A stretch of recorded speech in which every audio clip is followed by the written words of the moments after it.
Nepalese have gone mad के like literally है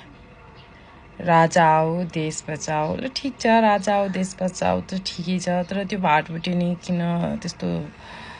तोडफोड भयो होला त्यो घरलाई किन आगो लाग्यो होला त्यसपछि त्यत्रो मान्छेहरू घाइते भए जो पनि हाम्रो यो पब्लिक प्रोपर्टीहरू तोडफोड हुँदैछ नि don't you have a mind कि त्यो हाम्रै ट्याक्सले हुँदैछ त्यो भोलि बन्ने नै हो अझै त्यो तोडफोड गरे बापत के मिल्यो त हजुरहरूलाई शान्तिसँग पनि त प्रदर्शनी हुनसक्छ नि फर्स्ट अफ अल म त राजा हो देश बचाऊ भन्ने त पक्षमै छैन है त्यही राजा हटाउन कति मान्छे मरे कति मान्छे आफ्नो शहीद भए कति बालबालिकाहरूले आफ्नो प्यारेन्ट्सहरू गुमाउन बाध्य भए जस्ट लाइक मेरो नै साथीहरू पनि है they lost their father on that battle के and now again you are choosing this battle, you are killing peoples, no matter kun side ke police, army ya janta, whoever dies, whoever's property burns, त्यो त हाम्रै नेपालीको हो नि यसले के दिन्छ त भने के मिल्छ के पनि मिल्दैन राजा रे त्यो टाइममा म सुदूरपश्चिमबाट हो अनि फर्चुनेटली हामी क्षेत्री पनि के सो मैले त्यो देख्न त पाएन बट राउन्ड मी जसले पनि यति धेरै स्टोरिजहरू छन् राजाको टाइमको यु एभ्रिवान सेज कि इट्स गुड कि राजा हट्नुभयो त्यो टाइममा जस्तो अरू अरूप्रति शोषण भइरहेको थियो उनीहरूलाई like how less they felt अनि when I was even small it was so prevalent त्यो देखिन्थ्यो कतिको छ भनेर हामीलाई शुद्ध भनिन्थ्यो होइन त्यो त्यस्तोको गर्नु नजा बट आफ्टर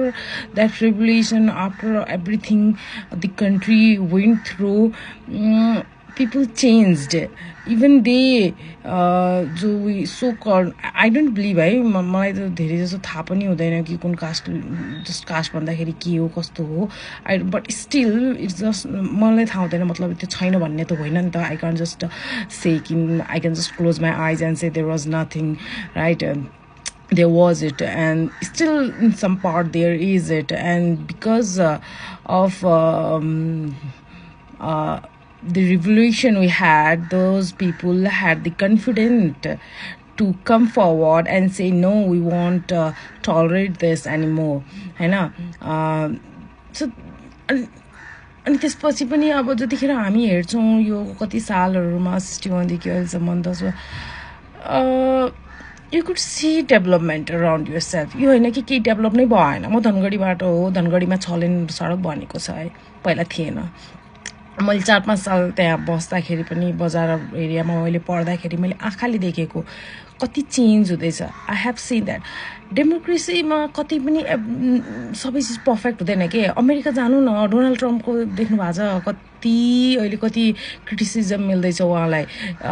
उहाँले के गर्ने त डोनाल्ड ट्रम्पलाई हटाएर राजा ल्याउने भन्ने हो नि त उनीहरू भन्ने त होइनन् नि हैन त्यहाँ राजा पनि छैनन् त even that every country has its own benefit its own disadvantage of any system they had it that doesn't mean कि country लाई नै अराजक बनाउने country लाई नै country मा नै यस्तो हुन्छ नि आए दिन बन्द हडताल हामीले यो भन्दा हामी धेरै माथि पुगिसक्यो के बीचमा देख्नु भएको थियो नि एउटा टाइम थियो आज हडताल बनाछ आज देश बन्द बनाछ त्यो रुटिनेको त्यो च्यानल पनि त त्यही बन्द च्यानल हैन त त्यो त्यो टाइमबाट त हामी अलि माथि उठिसके होइन र अब अझै त्यस्तै ठिक छ नेतृत्व पदमा जो छन् त्यो प्रति हामीलाई अहिले आक्रोश छ उहाँहरूले गर्न सक्नु भएन भनेर हामीलाई आक्रोश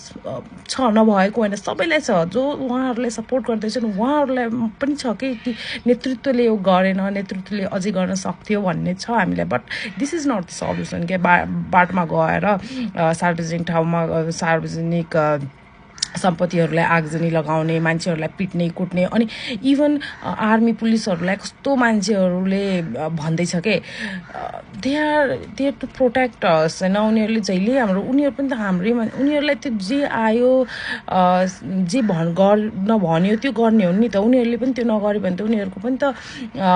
जबमा असर पर्छ नि पर्दैन र how ruthless you can be के भन्नु अब धेरै लामो भयो मलाई